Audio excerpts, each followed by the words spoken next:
galaxy, economic issue, regional, international, spiritual issues too, agricultural, environmental, and trending to subject matter. We fear none, we back down.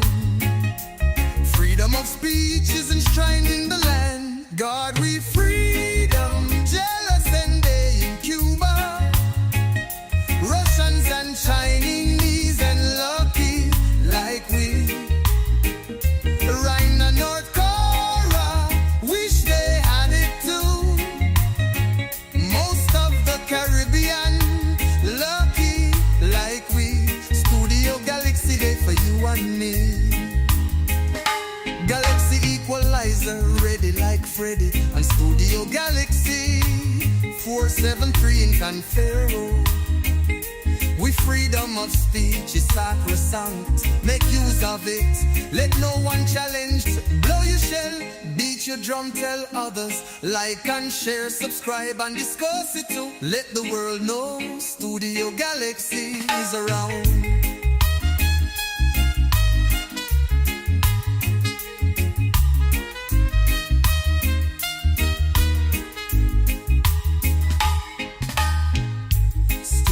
Galaxy in Confero, hope you know.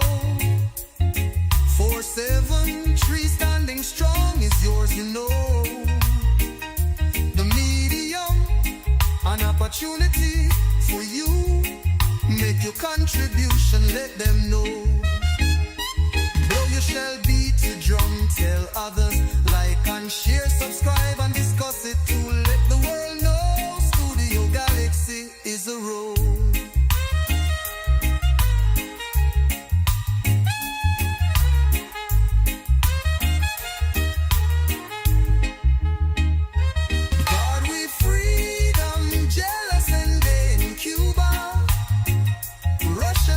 Chinese and lucky like we.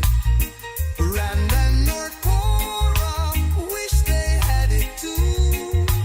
Most of the Caribbean lucky like we. Studio Galaxy for you. Welcome again, brothers and sisters. Welcome back to the next part of our program.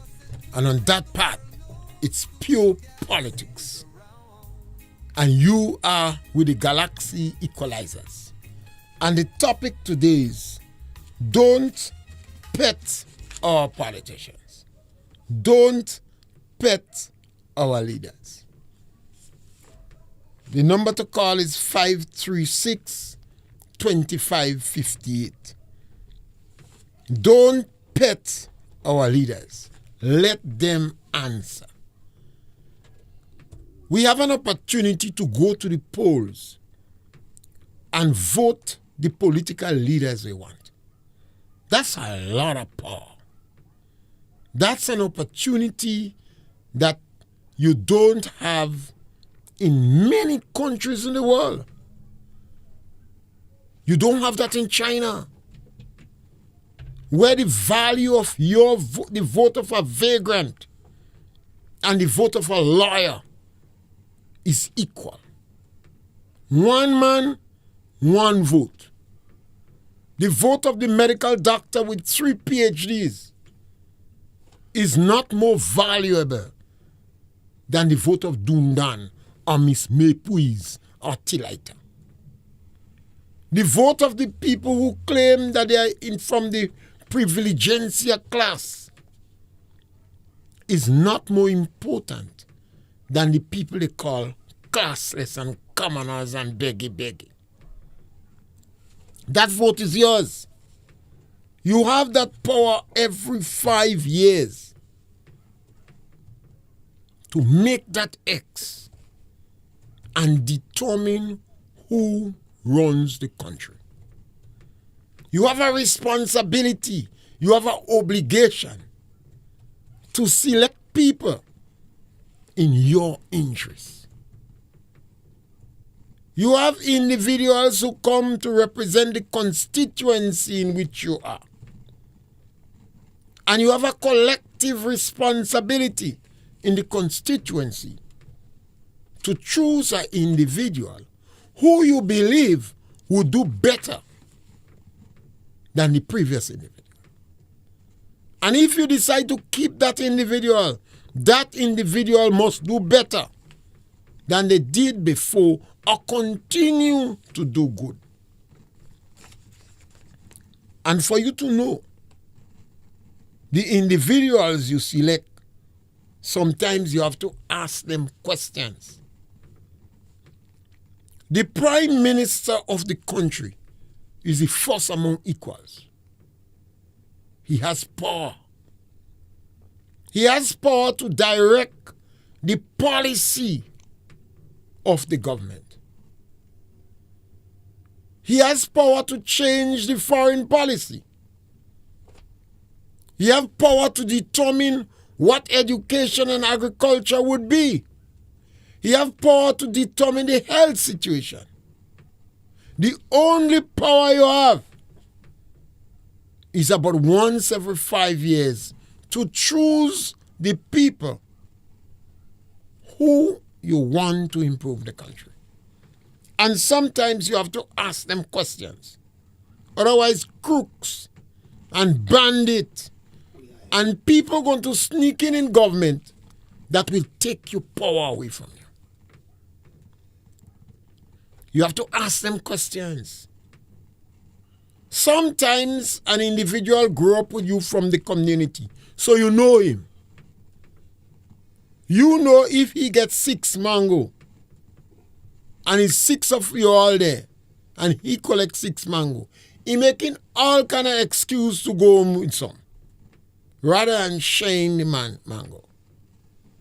You could remember when you buy a box of cheese, and you don't want to share it, and you have to fight with him for him to share it.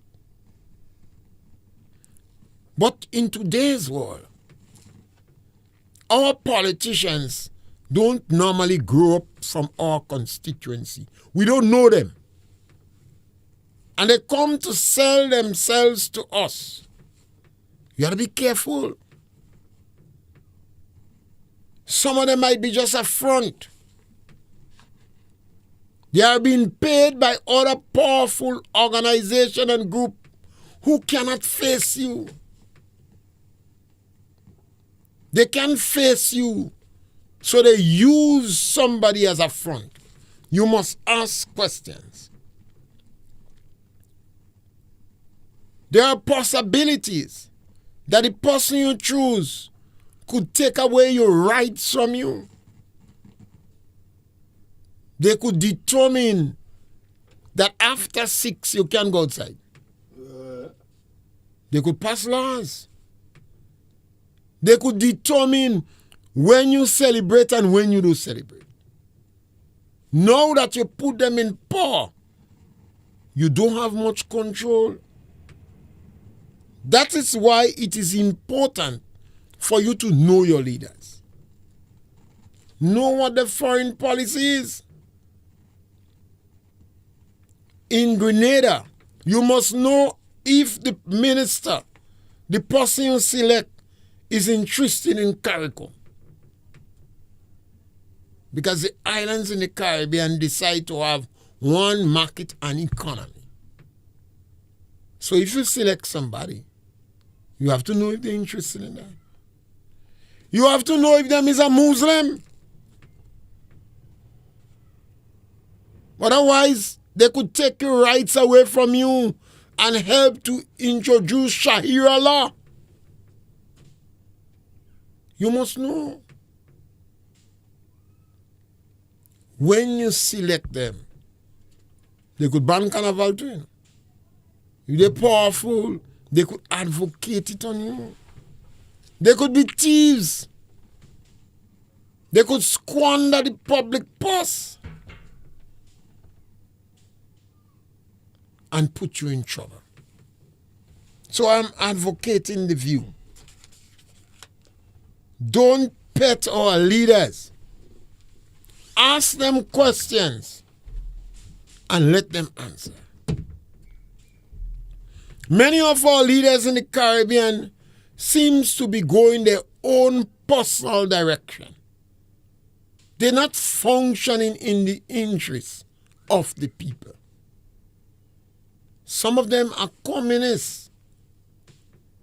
Some of them believe in the communist ideology. Tell the people you believe in that. Ask them. Nothing is wrong with their belief, you know.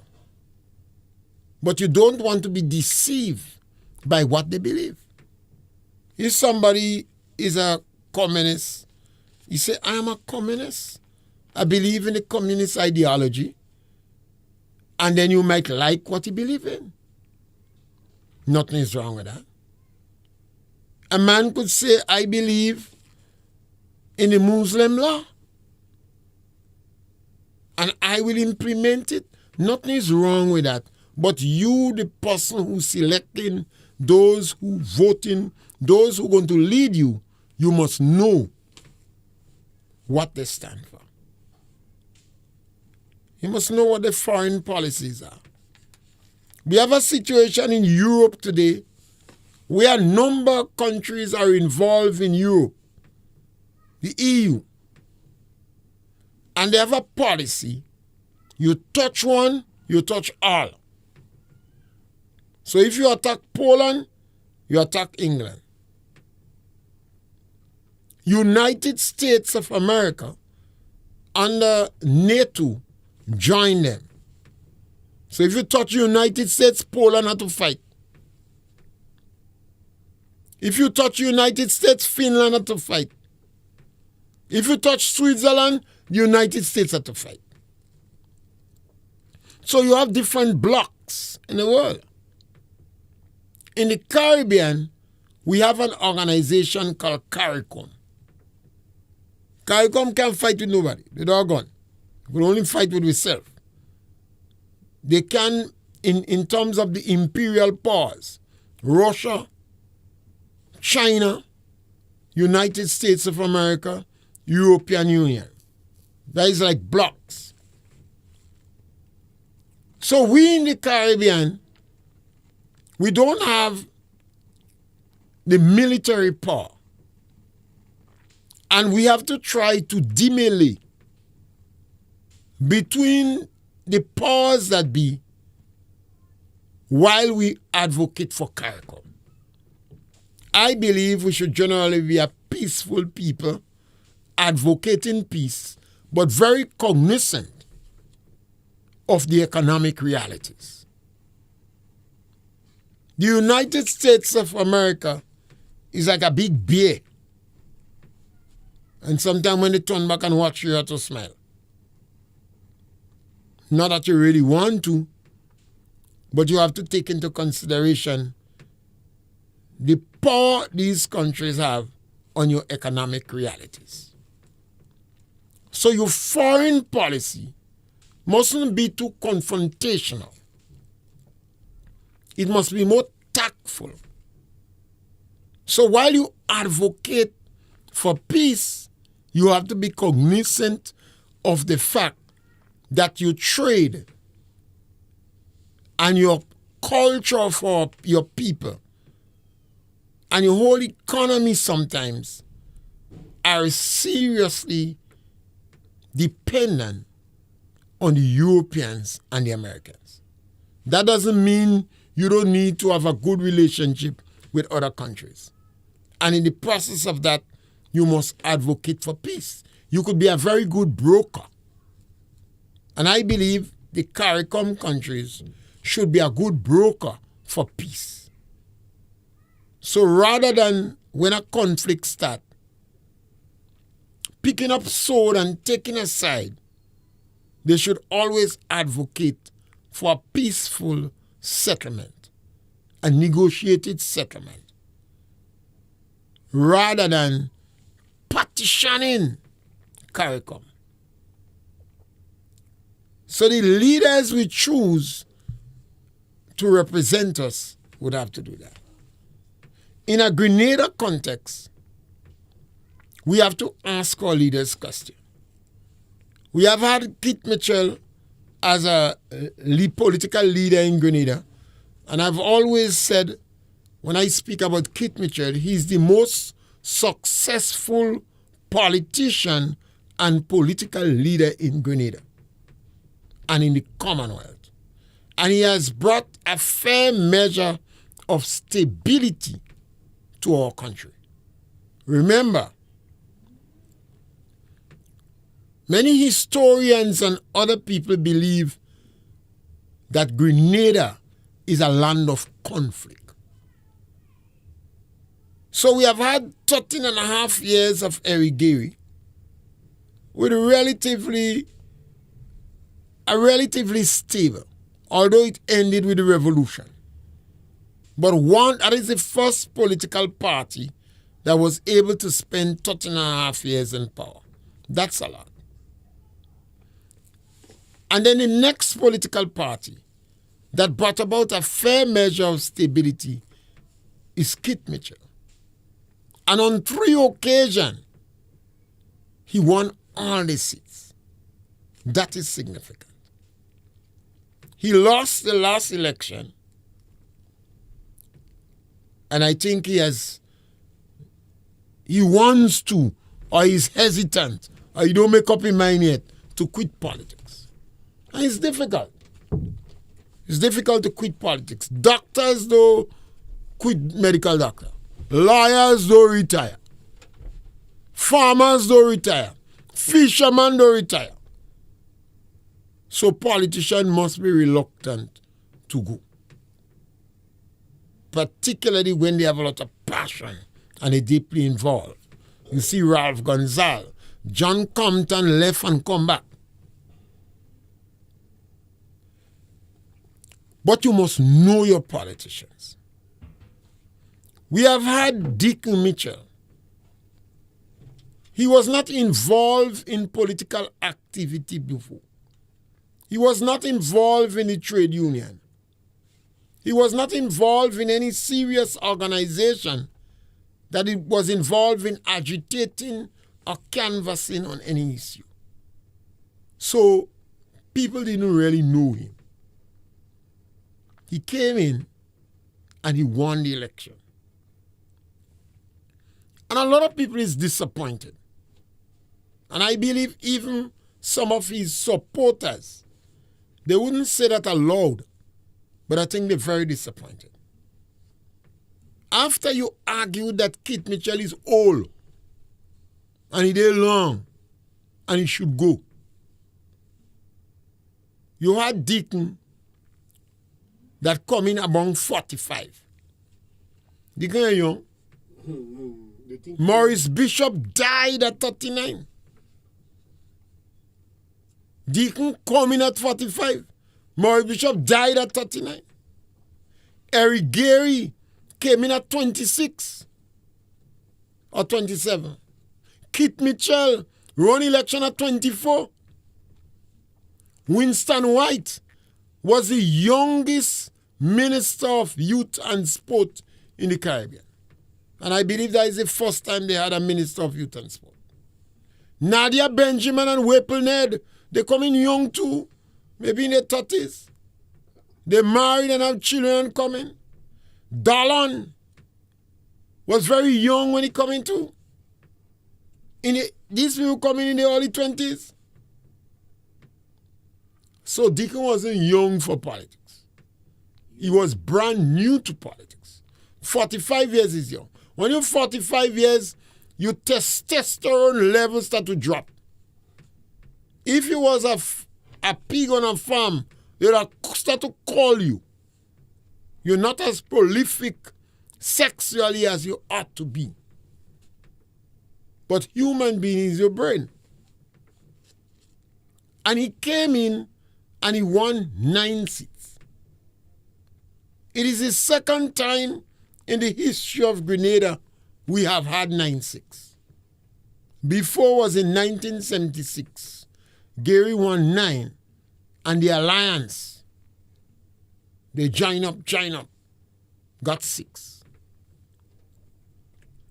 So this time Deacon won 9 seats. And one said that is it for NNP. A party remained there for a lot of years. A new party come in, old party, but a new leader who have not been in politics before. In fact, they campaign on the fact that all of them was new. Why would Grenadians select a whole bunch of political neophytes to run a country? Perhaps it's because of the sustained criticism they practically maul the NNP. They say the leader is old. The leader winning too much. Time for him to give up.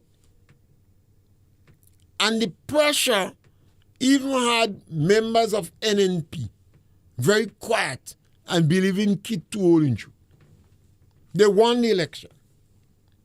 They promised the sun, the moon, and the sky. And immediately on winning election, the NDC start victimizing people. Vengeance and vindictiveness. I was in a number of discussions where people were surprised. You won 9 seats. For you to win election, it meant that a lot of NNP changed in the last 2-3 weeks. Because you saw the movement on the ground. People that was jumping up in green, vote for NDC. The NDC won election and then they searching for green blood. Well, if that is not high-class stupidity, what could it be?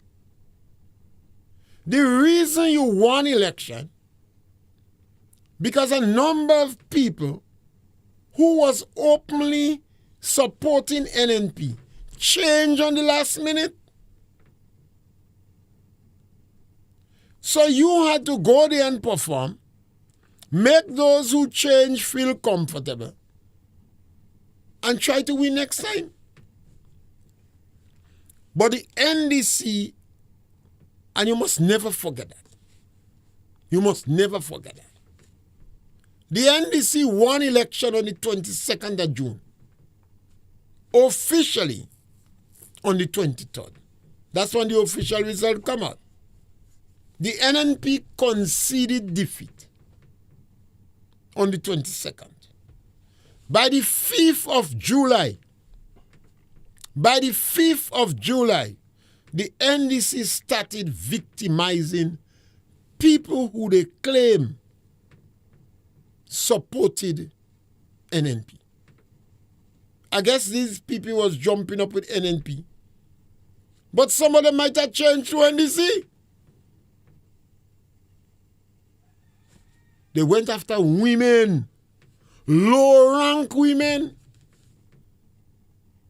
people who working temporary supernumerary workers. They fired them. They gave them letters of dismissal. There was one instance, and I spoke about it on a different program, where a woman with 4 children, she on the 5th, her boyfriend say, if they fire me, I'm going in Trinidad. That brought sadness to the girl's heart. Because the first 2 children doesn't belong to the man. And she don't want him going Trinidad.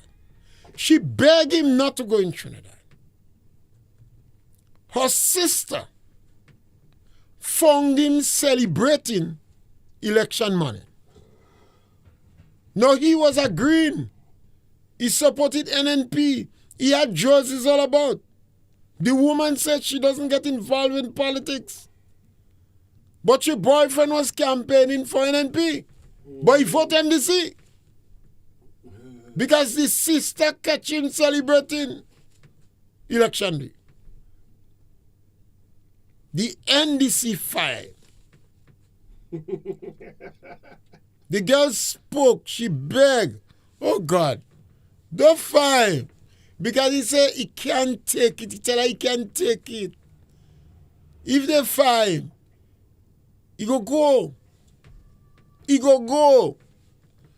Because those NNP go say, you vote for them and they still fight. So the poor guy was trapped. They fire him, he make for Trinidad. his brothers and others in Trinidad. Only he that was here. So he left the girl with 2 children that belonged to him, and she pregnant. As I said, she belly and she nose. And he gone to Trinidad. She tell me he sent her a barrel. A box, not barrel. Barrel is from America. Box is from Trinidad. And he tell her, he see a lot of trouble to send this box. Because quite in the south he live in. So he don't think he could send box again. You see the trouble? Last week I met her, ask about him. She said he doesn't even write her now. He doesn't even call her now. Because she told me, she said as soon as he reach in Trinidad, those Trinidad women taking it. Now, why Deacon Mitchell was vindictive? That is a case for social studies. That is a case for research. Deacon was not involved in politics before. Not that we know of. No, so he had no right to be vindictive and vengeful. Where he get his hate and why?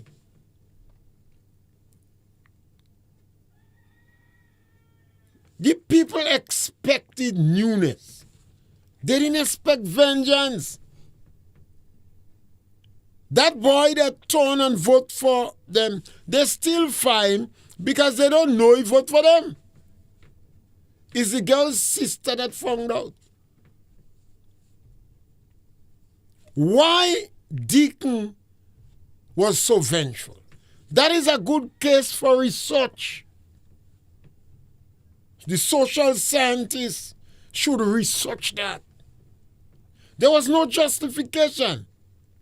He has not been criticized as Kit Mitchell or Boyne or Emlyn Pear or Miss Modest or Peter David or Yolan Bain or Oliver Joseph. He didn't have a political record.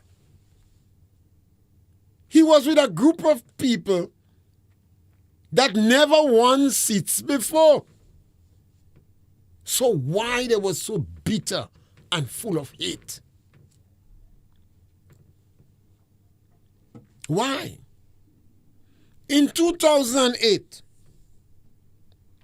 the NDC removed a number of people from the seed program, elderly people. The sun was hot on that day. They line up.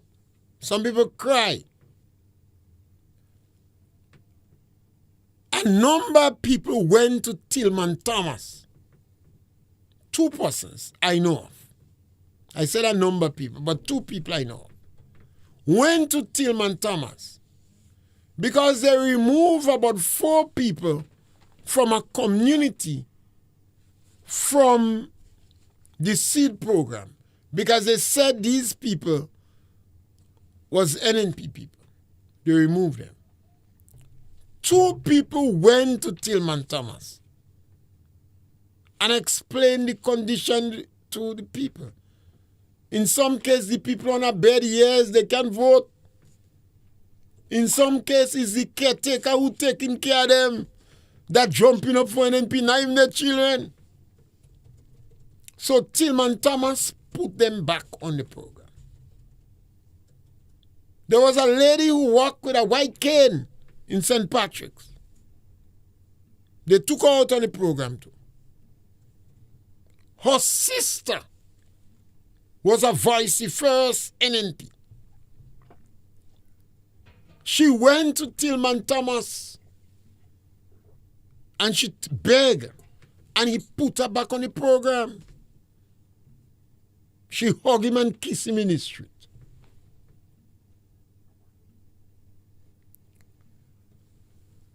When NDC come in power, she sister turned her NDC. But after NDC win, the sisters had to criticize NDC. They take her out again. They take her out again. We made a lot of noise for her, and they put her back. Now, why? I think this is an interesting case for research. The political scientists could research what made Deacon so vindictive. The Prime Minister of Grenada campaigned on a policy. The main policy was transformation, dramatic change. And that was against the background that he claimed that there was nothing, no significant or substantial thing take place in Grenada post 1983. I want to make it better for him. I'm not saying he say nothing go on. So I'm making it better. Nothing substantial or significant was done in Grenada post 1983. So you're going to see dramatic change, transformation. One of the transformative things that he promised to do, that there must not be a parallel public service. No parallel public service. All would be made permanent. And he added, to be more emphatic, by the stroke of a pen, all would be made permanent. He even chastised the government, the previous government, and said it was breaking the law. Another transformative thing that he said would have done, he would legalize marijuana. Marijuana would be legalized. No issue to discuss decriminalization. We're going to legalize marijuana. The Prime Minister said that they're going to build 500 houses per parish per annum. Now, I want us to understand the magnitude of transformation. 500 houses per parish per annum. That's a lot of housing. So let me make it better, because this thing sung as little storybook thing. Let us say 500 houses for the whole country per annum. And let us use only 4 years. That should be 2,000 houses per annum. That is not what they're saying. They say 500 houses per parish per annum. But this thing look a storybook thing. So we're making it more practical. 500 houses for Grenada per annum. And we're not saying 5 years, we're saying 4 years. So that would be 2,000 houses. Another issue the Prime Minister said, we will pay the pension. Remember, the question was not whether you pay pension or not. The matter was brought to court, and the government did not challenge the ruling. The government didn't appeal the case. When you go to court, I think you have 14 or 28 days to appeal. The government did not appeal. And the government made a call to the union and said, let us sit down and discuss how we're going to go about that. I was under the impression that the government was saying to them, we're going to discuss whether you pay in bonds or whatever the case may be. The NDC say, we go pay. So the union refused to sit down in discussion. And I write to them, if election is approaching and another political party say, we go pay, then why discuss the issue? The NDC come in power and they made a whole about turn. That is why I say They said it was transformation. But the Prime Minister said, while discussing in an alien land, that we campaign on a policy of transformation in truth. But it is not transformation. It is restorative justice.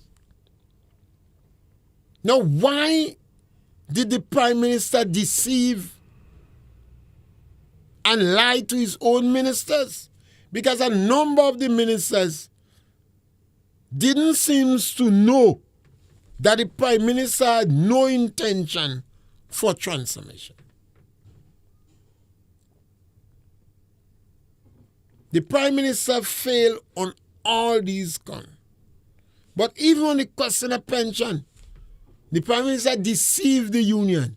He tricked the union. He stabbed the union in the back. He went on and started a savings group or SUSU or whatever. I don't know what role the union have in the management of it. And I wouldn't surprise if in the next couple of years that matter go back to court again. Now why? The question is how Grenadians made this decision. We make it already, you know. You can correct it. You can correct. You can right the wrongs of the past. But you could use the past so you don't make that mistake again. And that is why he's saying, don't pet leaders. Ask them questions and demand answers. Otherwise, we doom again. We can't forget as a people what happened in 1979, 1983. It was not our doing. We didn't vote for the government. The legitimate government was overthrown. But to a large extent, we're responsible. Because Maurice Bishop attacked Gary on excesses, police brutality, the action of the Mongoose gang, Tonton Macoute. In Haiti, there is a French word, the Tonton Macoute. And he attacked Gary on not freedom of the press and individual rights. Strong accusation then in the 70s. It was not about productivity, you know. Gary built 28 schools in 13 and a half years. 28 schools in 13 and a half years. Pre-primary education. I think they follow in the American word now, kindergarten. Day nurseries. Home for the aged. St. George's University. That one was brimstone and fire. Maurice Bishop and them say they weren't even able to practice in Pitimatnik. And the University of the West Indies was against it. And they used to say, cadaver, cadaver, dead bodies. And they said Gary sell all the people dead body to the St. George's University. That thing came with brimstone and fire. But Gary was able to introduce that. It's the same St. George's University now that is contributing more than 20% to the GDP. And Gary had land for the landless program. That is what made Grenada the biggest land, the most land owners in the region. And Gary brought independence. 13 and a half years. Gary was overthrown. Bishop said for excesses, for police brutality, and smother in the press. He don't want the press to go. We had one radio station. Whips. The bishop used to call it Radio Lionel. And they say Radio Lionel lie again. That was why Gary was overthrown. It was not about development. It wasn't for productivity. It wasn't about building an international airport. Maurice Bishop was against that. At first, the opposition was against the airport. They said Gary is a wicked man. He wants to destroy the salt pan and the lighthouse to build an airport. They said the airport cannot be placed in Paul's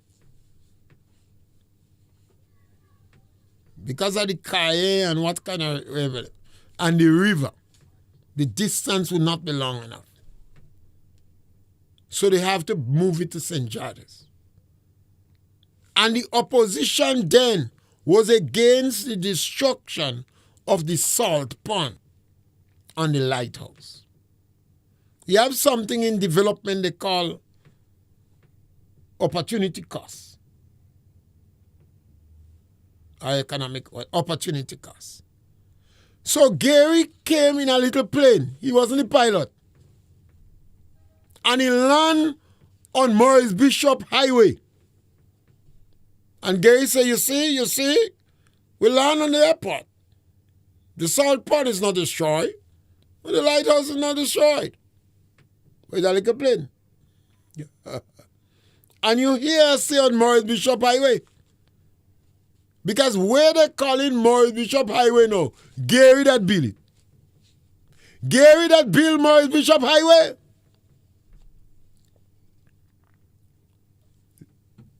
The government was overthrown in 1979. The same plan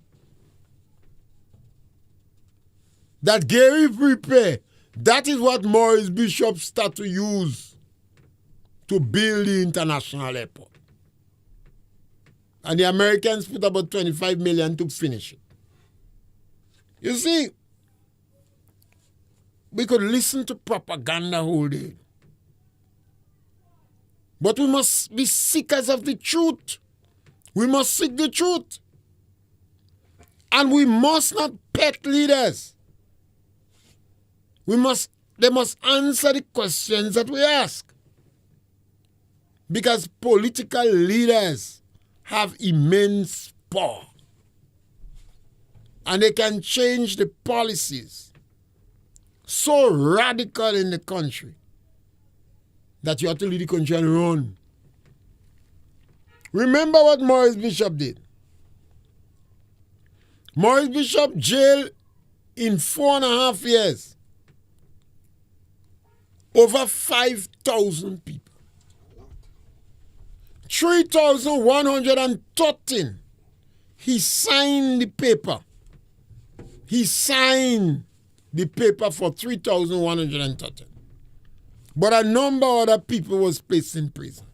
So 5% of the population was placed in prison. Bishop jailed more people than Mao Zedong. Mao Zedong in China. About 4,000 to 5,000 people run from the country. They flee. Trinidad, United States of America. That was the period when we had the most political asylum.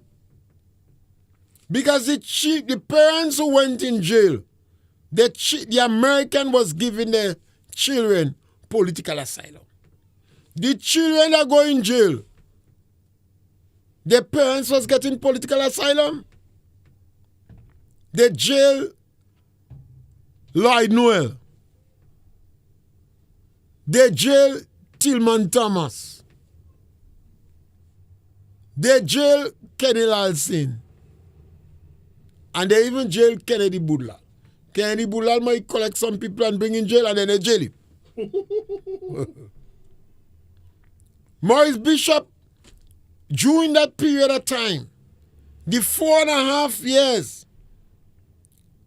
of the experiment with revolution, the coup d'etat, committed more crimes. Well, that was the most crimes that was committed after slavery and colonialism. This in a short 4.5 year period. Could you imagine the castrated men? They executed women. They raped some of them. Some of them still traumatic. They don't want to talk about it. Our man say, "You mad? I go talk about that? You can't talk about that on the radio. You can't call me name." She said, "What's about me children?" You know the dehumanizing manner in which the Rastafarians was treated. The Rastafarians said they was in Copen. Bishop called it Hopeville. He says re-education. You know what it is to go around a community with a mic and encourage people to come and hear what the revolution have in store for you? Come on here, we have good thing in store for you. Come in. And the people come out on the community center field and they start to talk about the revolution.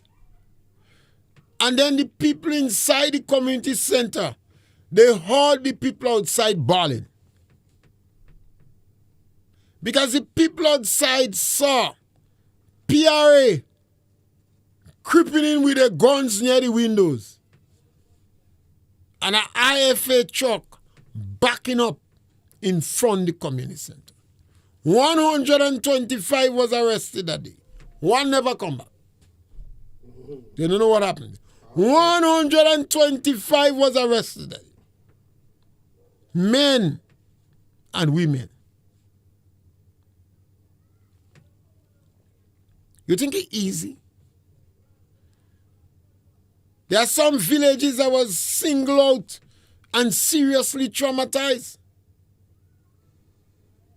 Now we never know Bishop would have do that. Remember Bishop eat with them last time, you know? Bishop smoke weed with them, you know? Bishop eat weed and rice, you know? Bishop tell them he go legalize weed. You know what was the red flag for me? Bishop refused to encourage them to go to school. That was the red flag. And a number of us felt uncomfortable with that. Because we believe then education is the answer. You have to understand the cry of Marcus Garvey and Rastafari, the king in Ethiopia. How the Rasta come. But we believe that education is the answer. And there was a movement in England. And we used to bring books for Rasta man about black gods. So Maurice Bishop refused to encourage them to go to school. And that was the red flag. Now in Grenada here, there's a lot of red flag with Deacon Mitchell. Too much. How could we ignore them? There are some people angry with you when you speak. And I say to them, I'm not here to make you feel uncomfortable. I'm not here to make you feel comfortable.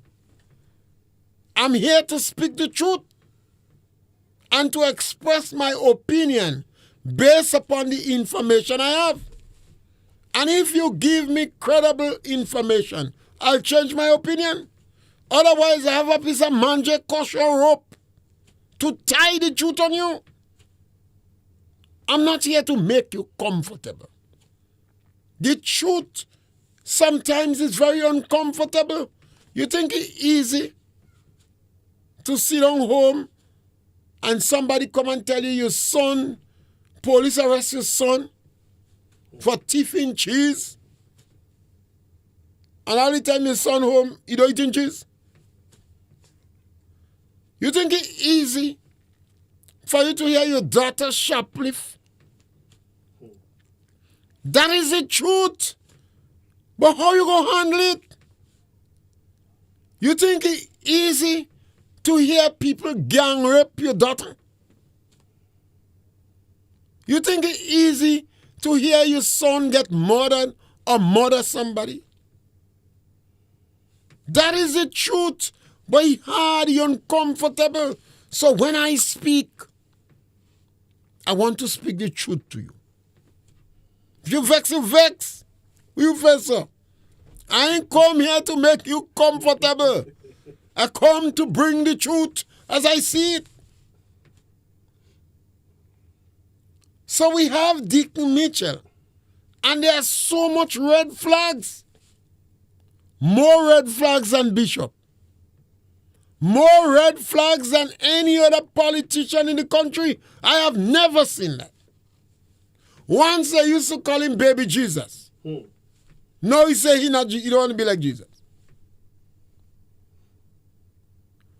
When are we going to wake up as a people? When are we going to stop petting leaders? Ask them questions. They come to you and offer themselves to make your life better.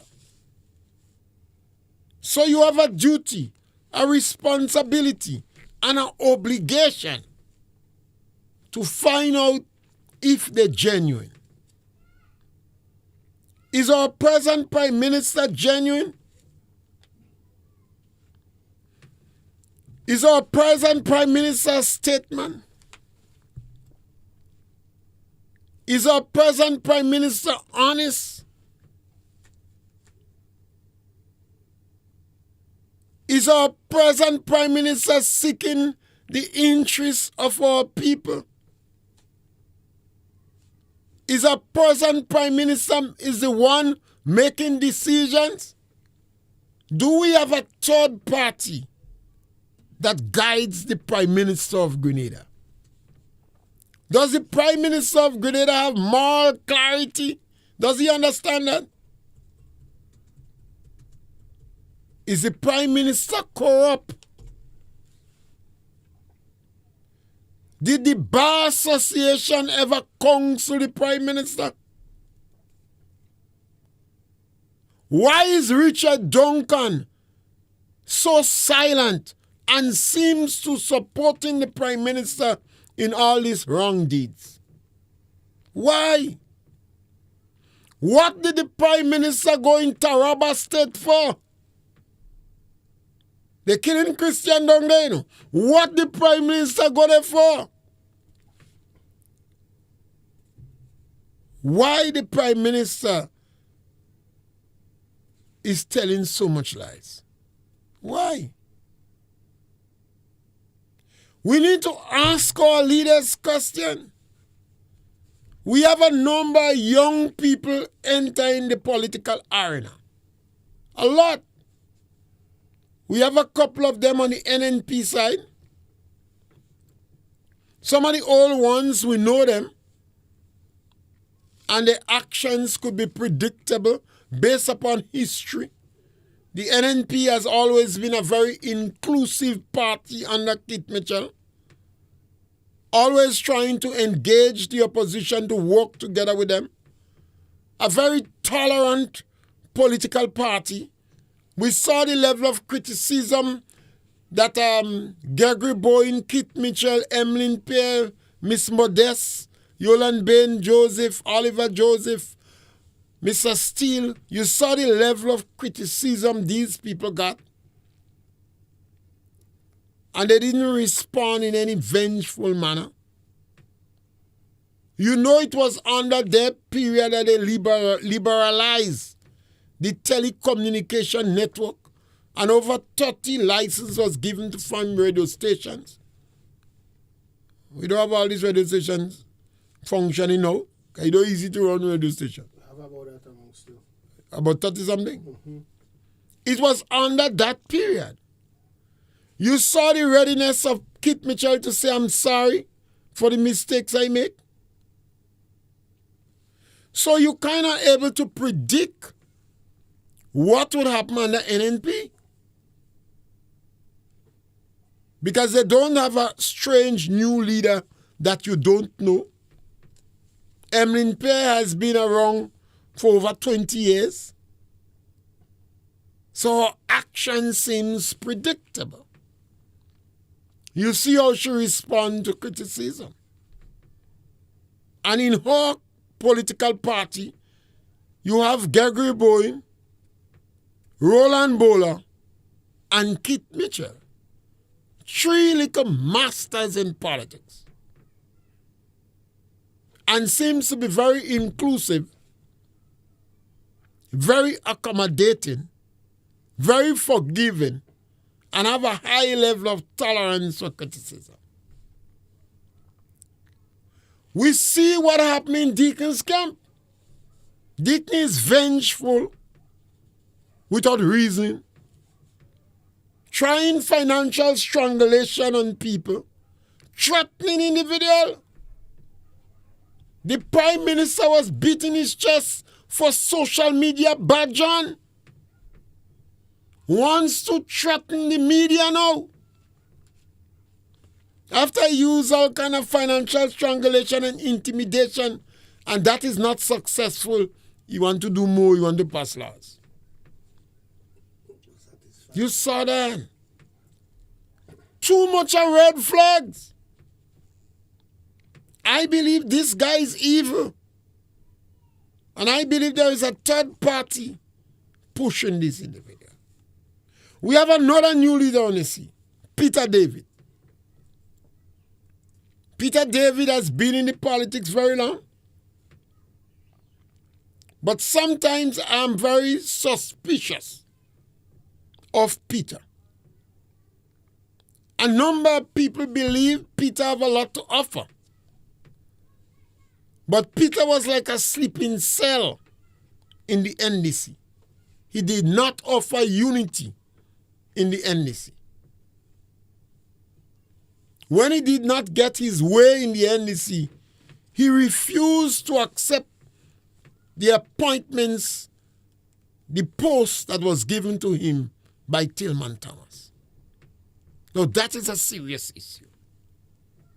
That is a very serious issue. He felt that Tillman Thomas is a peasant. And he was not prepared to work with Tillman Thomas for very long. There is rumors that Peter David agreed with the Flowers lady in the South to start a political party that she would start to lead and he go coming after. Because he did not want it to appear that he was hungry for power. And she did as Glenys Roberts. But he did not come in. He found NNP as a more profitable nest to bed. While Peter was with NNP, was a very subdued Peter because people expect that Peter have a lot in him. And some people start to chastise Kit Mitchell. Peter is too much in foreign affairs. You're taking him out of the country. So Kit brought in Peter David and put him in agriculture. I remember a series of discussion I had with a number of people about Peter in agriculture. And they felt, well, Peter go show his colors. And I say, in all fairness, we have to give him 6 months to see. And after 6 months, everybody was disappointed. Peter brought no new ideas to agriculture. He brought no new energy to agriculture. Peter didn't turn a leaf. Made no difference. People believe the individual have potential. And then the question was why? Why? There is something called atrophy. You know, if your hand break and you put it in plaster and you spend a year in plaster, that hand get weak and it loses its size. There is something called atrophy too in the brain. If you're in a political party and you maliciously and conveniently not interested in thinking like a think tank to bring new ideas, over a period of years, your brain will stop thinking. I have listened to Peter Lunch's party. One of Peter's objection with NNP was democracy, the practice of democracy. Who chose Peter to lead his political party? He gives you the impression that the movement starts under a tree, it starts by the road. Well, who chose the leader? Did you have a vote to determine that is the leader we want? Who chose you? You that say you believe in democracy, no, not me. No. Who selected you? Who chose you? What method was used to determine that you lead the party? Did you take it for yourself? Did you choose a few lieutenants? Were you the political commotion? Did you choose a few lieutenants and determine that's it? How democratic was your democracy, Peter David? We know how democratic NNP democracy was. We know how democratic NDC democracy was. Peter David, answer. Tell us how democratic your democracy was. I listened to the things you offer, and it convinced me that you had some atrophy taking place in your brain. I don't know if it's because you reached the age, so calcification of your thinking mechanism start. You're talking about community centers. You think that is the views of the 70s? Community centers. And then you're going to pay some $40 and $35 or $50,000. This money is money you're promising your troops, Peter. You're lying to them. Why? I've not heard your views on agriculture. You're supposed to come and offer us how you're going to make new jobs. New jobs, Peter. There are 6 or 7 disciplines in Grenada. We could make over 1,000 new jobs. In 6 or 7 disciplines. You could show people how we could make new jobs by bringing in new discipline in agriculture. Peter, the blue economy. Nice word. All they do is running around and jumping up with the environment and line. And doing as if changes in the environment is a bad thing. No, changes in the environment is not a bad thing. But we can make money from the blue economy. Peter, 5 or 6 new disciplines could come from the blue economy. 5 or 6 new disciplines. And you could create over 1,000 jobs from the blue economy. You have not said nothing. You come and take on giving people money, Peter. People want jobs to make money. They don't want you to give them the money.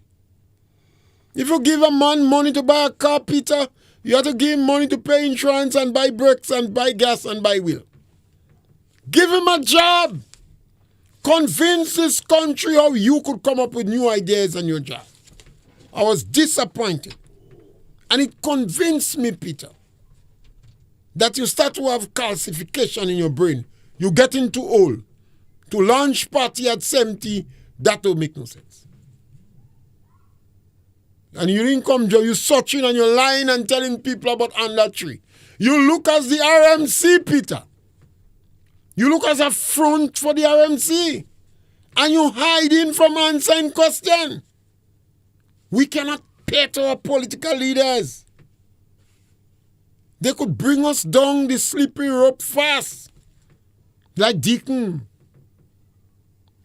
They could cause serious fracture and division. Is the RMC coming back for vengeance? Peter, why? Why did you accept to go and sell passport with Deacon? It means that you make a deal with Deacon. Too much of red flags. People always believe you have a good, presentable face. Yes, you could speak while you is a lawyer. Lawyer's strong point is words, the manipulation of words. That is a lawyer's strong point. And a lawyer is generally well educated. They do humanities, they do economics, they do history. And they read the law. Every day they're reading and referencing places. But Peter, politically, are you a Trojan horse? Would you answer question, Peter? Or would you continue to hide and duck? You see, you launch a political party. You is the leader of the party. So you have to answer question. We know you're looking for disciples that could face the public. The RMC hardliners can't face the public, Peter. So you have to go and bamboozle some intellectuals to present them. How you doing it, Peter? How you doing it? Why trick our people again? Why deceive our people? And Grenadians, you deserve the government you have. We have a democracy. You deserve the government you have. Some of you getting angry with people who asking questions like me, like Jenny Simon, like the classroom, like Andre, you angry with us. Listen to the message, discuss it, and see if there is any justification for it. Look for the red flags in the leaders. Peter, there is a lot of red flag. And you're ducking. You don't answer in question. You're a leader. You under the microscope. Based upon all what going on in Grenada now, Peter, are you the leader of the RMC? Are you the front man for the RMC? Why is it you start by promising people money and speaking about community centers and as if you're going to revive that? Peter, what's wrong with you? I was in the 70s, 80s. We're in 2025. That is not even 2000.